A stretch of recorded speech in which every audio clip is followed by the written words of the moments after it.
needs ESPN when you got it sports, sis? I know. What the heck? I need to call him. Yeah, we got to get that track going. I want that to be our intro.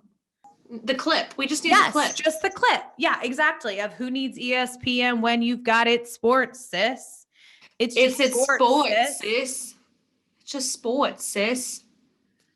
Yeah, he's got another line after that, but I forget it. I'm pretty sure. I was waiting for you to fill in there because I forgot it too. I know. It doesn't really matter because that's all that's going to get stuck in people's heads. So that's what I'm hoping. You're welcome, sis squad.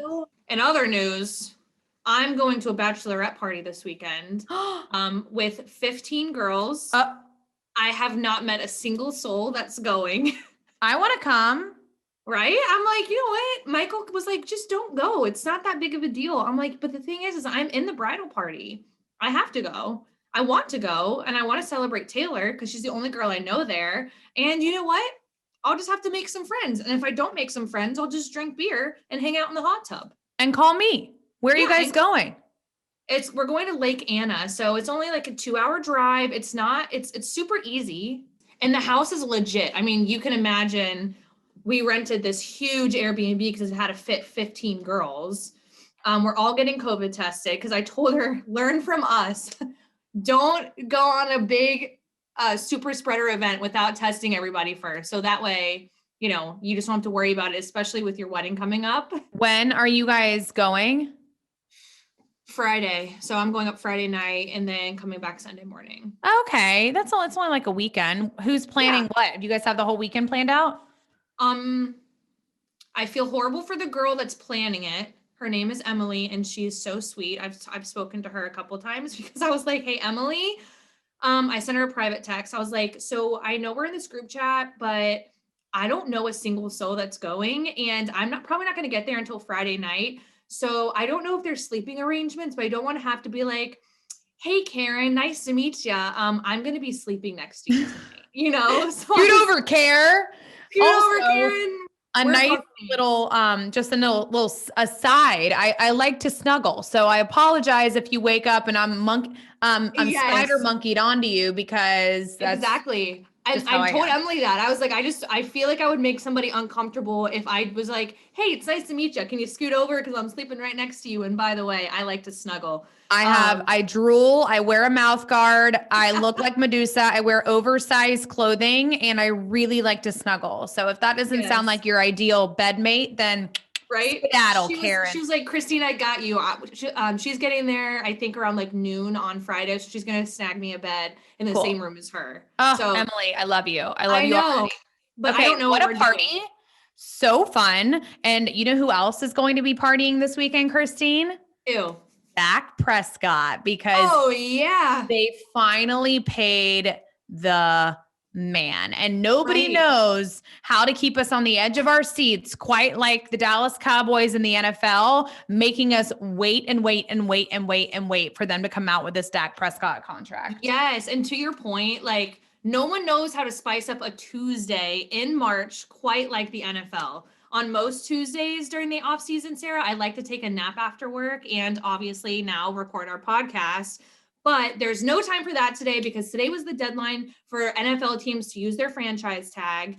And but the Dallas Cowboys are not going to have to do that because they came out with this long-term contract for Dak. So first things first, who is Dak Prescott?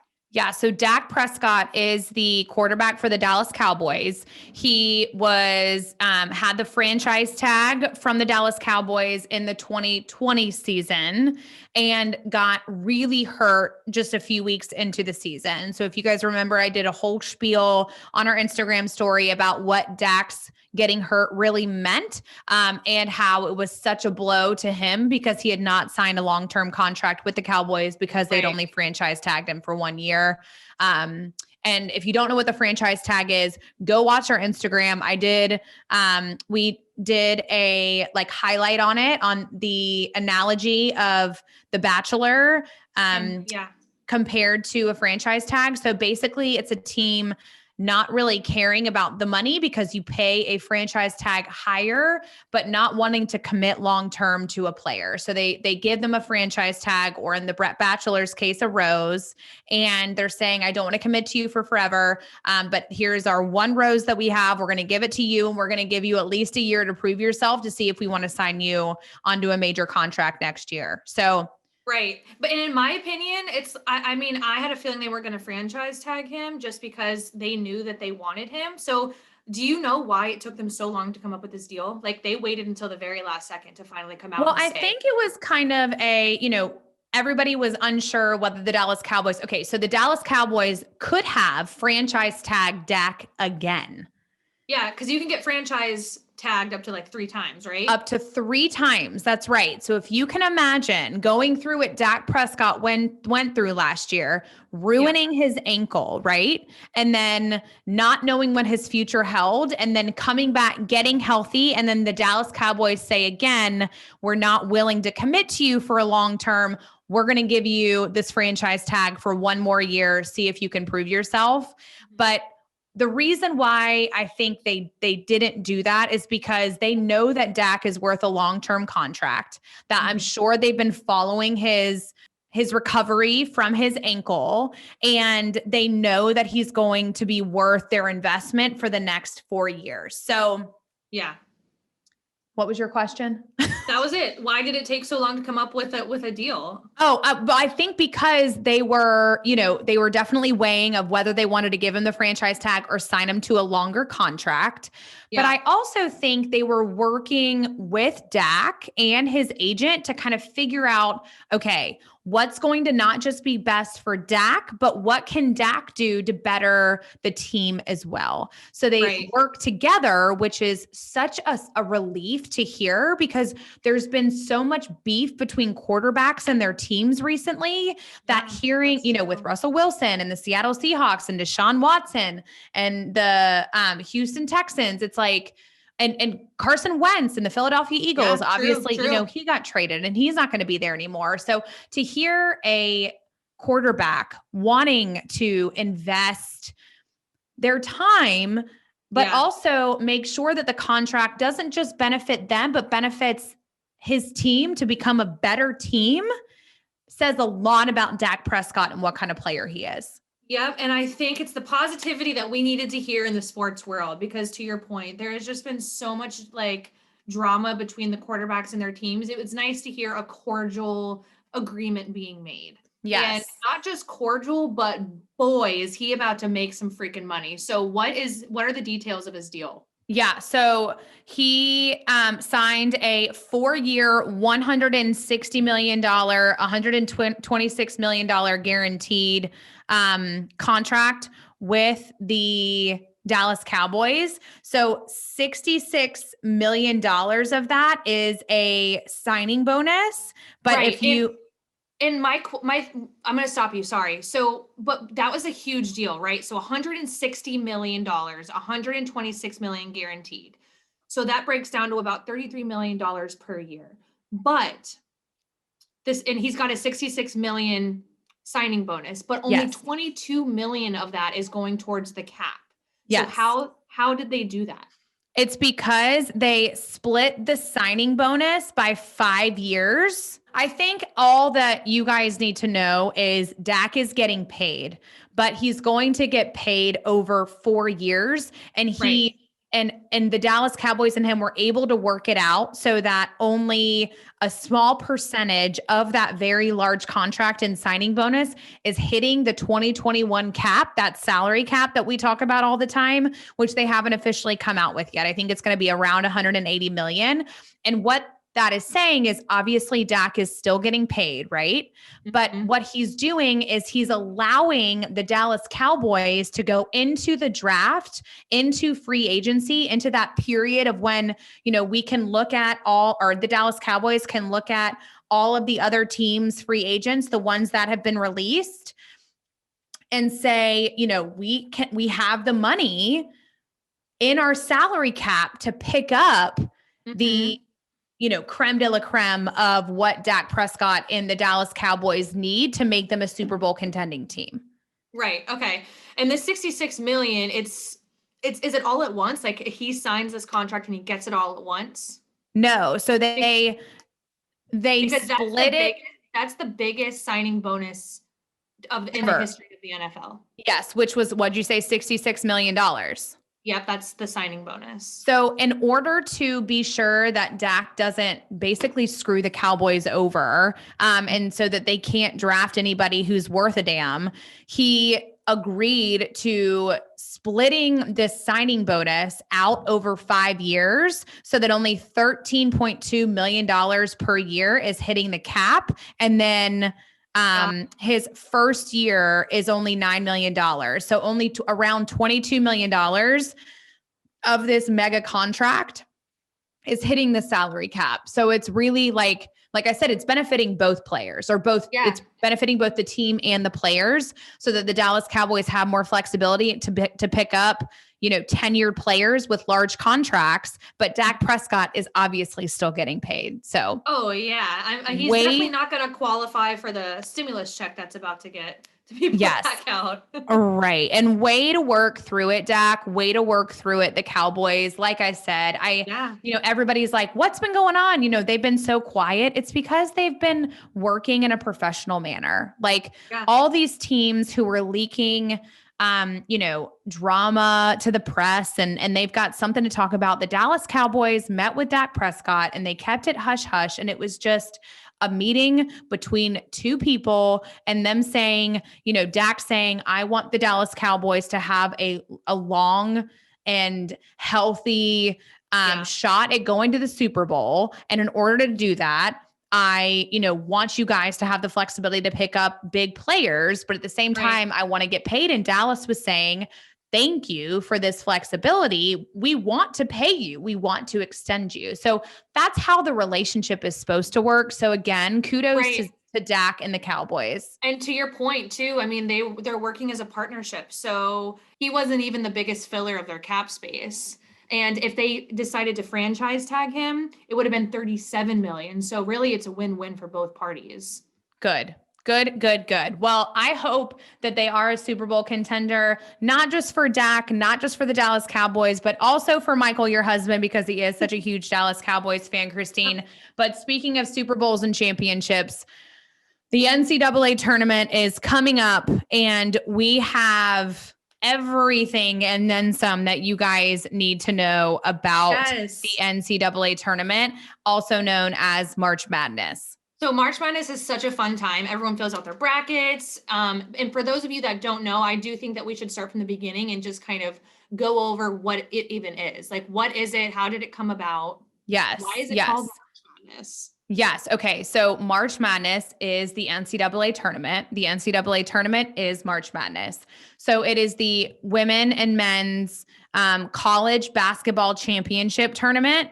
And it is called March Madness because is it because it's in March? That would be Yes, but a high school basketball ref referred to a game in 1939 as March Madness, but the term was not necessarily associated with the NCAA tournament until a TV announcer used it while covering a game in 1982. So the NCAA tournament has been around for a while. It started in 1939 with just 8 teams, and then it's grown to 64 teams, and which is today's size, and since 1985. So the NCAA tournament has been around for a very long time, and then March Madness kind of was associated with the NCAA tournament in 1982. So who gets to play in the tournament?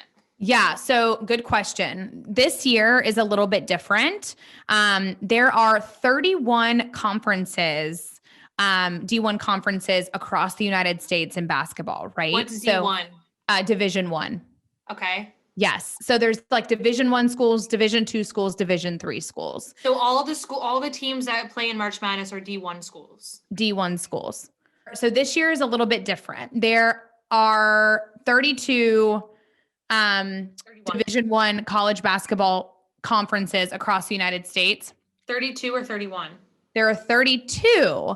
But because of COVID, the Ivy League division or conference decided not to play this year. And so they're not going to have a presence in the NCAA tournament. So Gotcha. what happens is typically there are 32 conferences with 32 conference championships, right? So let's use the ACC as an example, right? So the ACC, they have the ACC tournament, which is their division tournament. And all of the teams play each other in single elimination. And then they have the ACC championship game. And whoever wins that has a straight seat, a direct shot into the NCAA tournament. So every other winner of all of the other 31 conferences are automatic qualifiers is what they're called. So I'm putting that into quote marks, right? So they're automatic qualifiers. They're automatic qualifiers for the NCAA tournament. In total, so they're the 32, right? This year only 31 because the Ivy League is not there. Okay. In total, there are 68 teams that are in the NCAA tournament. So I know you're doing the math in your head right now. Can you see my wheels turning? Minus 31 equals 37. So Right. when do you choose the rest of those 37 teams, right? Right. So there is a committee, of course, just like in college football. There is a committee made up of 10 people, very similarly selected people from the universities all across the nation. And they have a selection day called Selection Sunday. It's Selection Monday for the women, Selection Sunday for the men. Okay. And they will rank the teams 1 through 68. Okay. Wow. Okay. And obviously taking into account those automatic qualifiers, right? So those conference winners, those conference championship winners, Okay. but they're selecting 37 more teams. So you've got the automatic qualifiers, which are the winners of all of the conferences. So that's 31. 31. And then you've got the Selection Sunday Committee, the NCAA Tournament Selection Committee, who is selecting the teams on Selection Sunday. And they will be picking 37 more teams.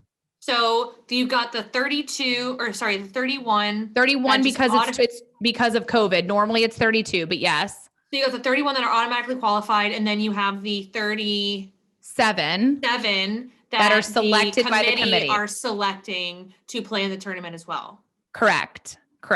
So wow, that's a lot of freaking teams. Yes, it's a lot of teams, right? So you have the 68 teams that they are ranking 1 through 68, right? Okay. The teams that are ranked 61 through 68 play in games called the play-in game. Okay, just to like knock out the bottom. Correct, because the main bracket of the NCAA tournament of March Madness has 64 teams, okay? So 4 regions all ranked 1 through 16. So you've got the East, the South, the Midwest, and the West, all with 1 seeds all the way through 16 seeds. So 16 times 4 is 64, right? But I just told you that the selection committee is ranking 1 through 68. So they're selecting 68 teams. So why do they select 68 then? Because they are basically just they're expanding it to give people more of a chance. Yeah. Gotcha. So there used to just be the selection committee would choose 64 teams and that was the tournament, right? Now expanding it to 68 gives people who are, I'm putting this in quote marks again, on the bubble, because you'll hear that term a lot whenever you hear about teams that are right on the verge of not making the NCAA tournament. It broadens their chances to be able to actually make the tournament. Got you. So there's 68 teams. They're ranked 1 through 68. And numbers 61 through 68 play in. So that's 8 teams. Do they play each other? Play each other in 4 games. So like there's 8 teams, each play each other. So that's 4 games total in the play-in games. And the winners of those play-in games get a 16 seed and get to make the NCAA tournament. Nice. Okay. I didn't know that they did that. Yeah. So that's obviously not televised or anything, or is it? No, it is. It's very, very exciting. I mean, we have Wilmington, my college, UNC Wilmington, made it to the tournament, which was totally not expected. Yep. A few years, actually, it was more than a few years ago. I think it was like 4 years ago, but it was exciting. Yeah, it is so exciting. And that's what makes filling out a bracket, right? So difficult. And that's what the world thrives on with March Madness is these Cinderella stories and these, schools like UNC Wilmington coming in and you're like, are they going to do well? Are they going to upset people? It's just like, it sucks you in because these kind of no-name schools, if you will, are playing like the number 1 and number 2 college basketball programs in the world. So rewind, Sarah, what do you mean by a Cinderella story? So a Cinderella story is a basketball team that comes into the NCAA tournament that greatly exceeds its NCAA tournament expectations.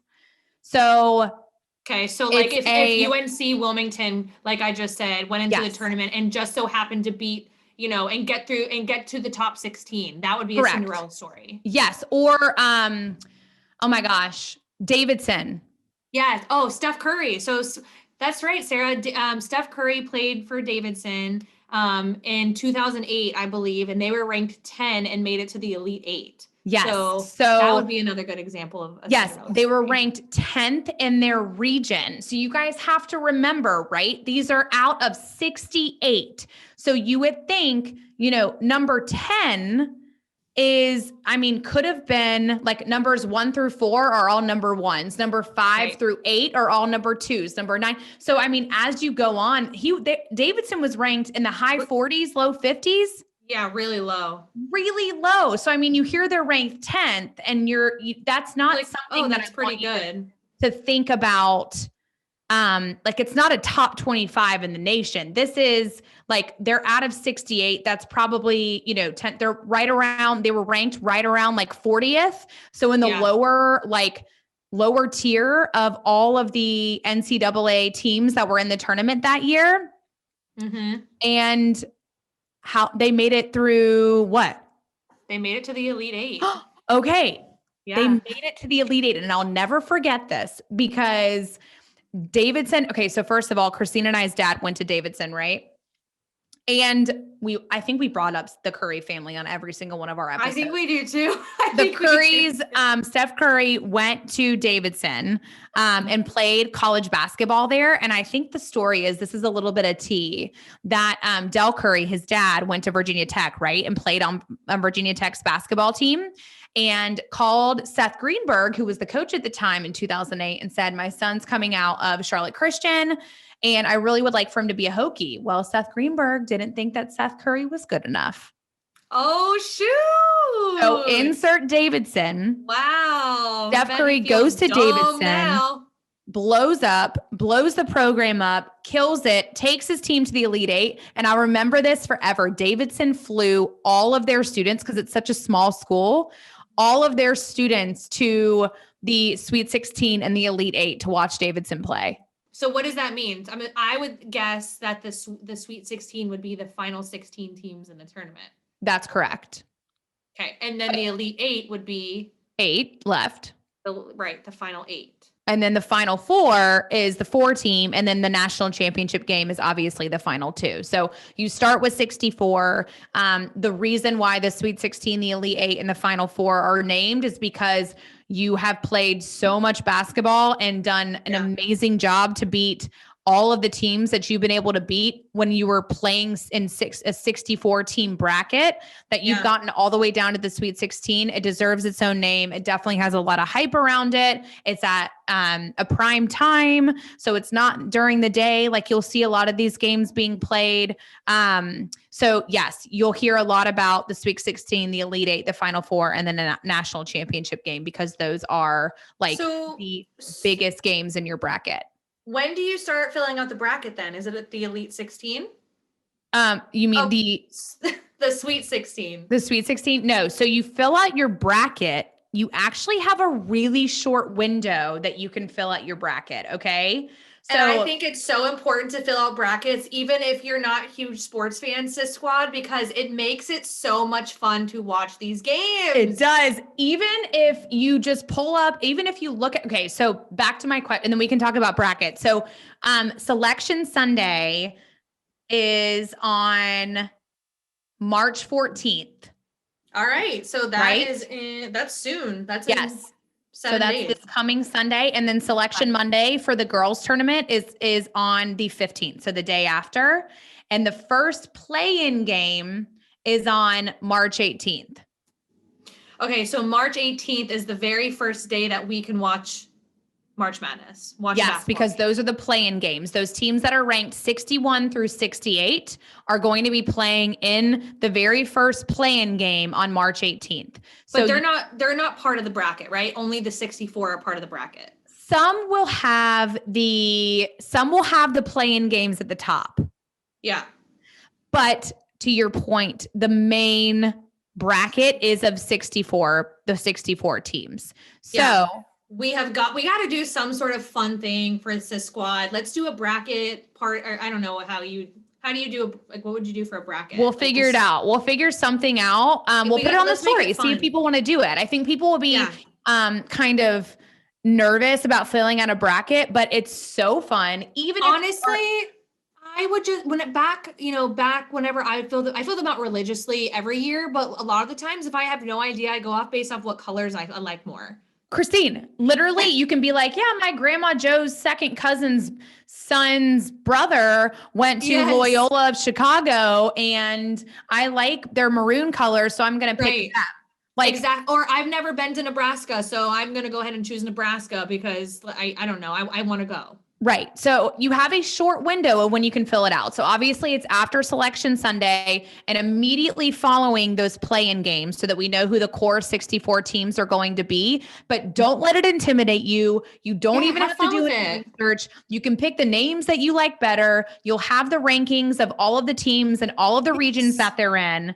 And I think a lot of the times whenever you just don't care, you do better. And it's actually so much more fun because it's just like you had no idea what you were doing and you're winning. Oh my gosh, Christine, I looked up this stat on brackets. Okay, so I was like, what is the chance? Because, oh my gosh, what is the guy's name? This gajillionaire every year says if you get Warren. Oh, what's his name? Oh my God. He's the billionaire. Warren Buffett. Yes, thank you. Thank you. Good minds. Okay. So Warren Buffett gives you, I think like $1 million if you get a 100% correct bracket, right? So I looked it up. What are the odds of getting a 100% correct bracket? And the answer, Christine, is 1 in 9 quintillion. Quintillion? Quintillion. Do you know how many zeros are in a quintillion? Holy crap. No. 20? 18.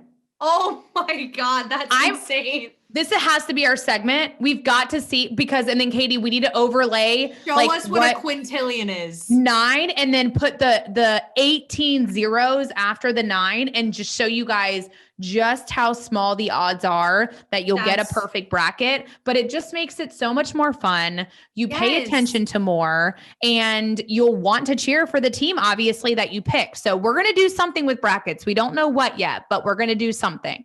And a fun fact too, which just kind of puts into perspective what quintillion even really means.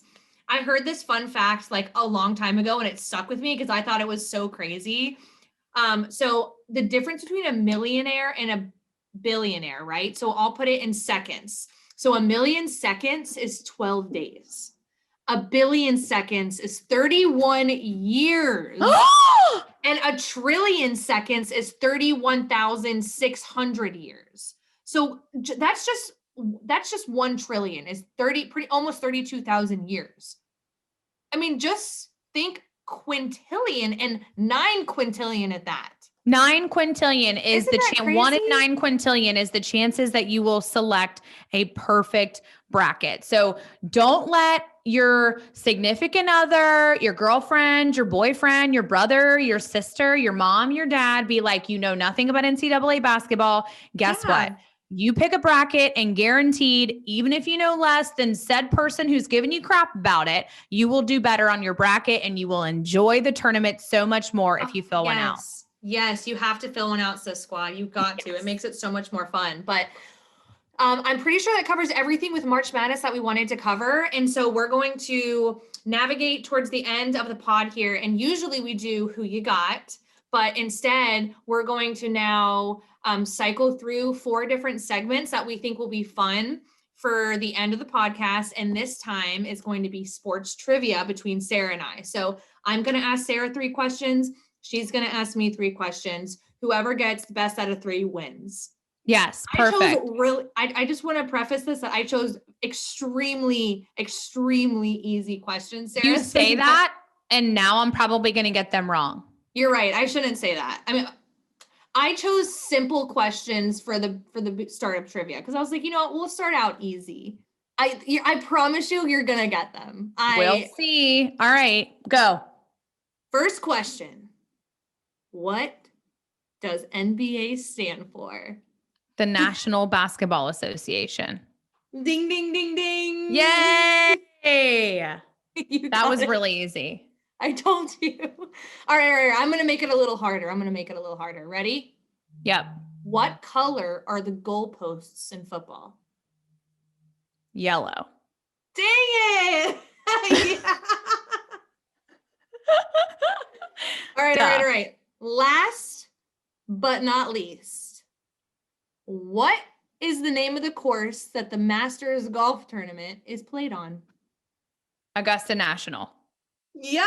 Dang. I told you they were easy. Yay, Christine. All right. Mine are a little bit harder, but I didn't want to give you like super easy ones.